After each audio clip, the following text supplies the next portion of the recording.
Zenekien Halloween Euskal Herriko festa ere badela, eta hemen ere kalabazak ustutzen zirela? Nekazarien zikloekin, urtaro eta solstizioekin loturik, Europa osoan ospatzen den festa bada. Neguko festen beste aldaera bat baino ez da honakoa.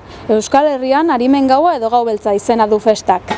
Urriaren amaieran ospatu izan da Arimen Gaua, Domu Santu egunari lotuta. Gaztetxoek hortuetan kalabazak eta arbiak harrapatu, ustu, zuloak egin eta kandelak jartzen zizkieten bide bazterretan zintzilikatu eta jendea beldurtzeko. Izarak eta trapuekin mozorrotu eta ilunpetan herritarrak beldurtzen ibiltzen ziren gazteak. Zenbait tokitan eskerrondak ere egiten ziren, intxaurrak, urrak eta horrelakoak eskatuz. Eibarren, Toribio Etxeberriak berak adierazi ohi zuen Arimen Gaua Eibarko ospakizuna zela.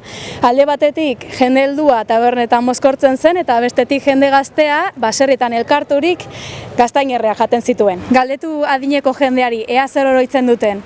Eta zuek ospatuko duzu Arimen Gaua?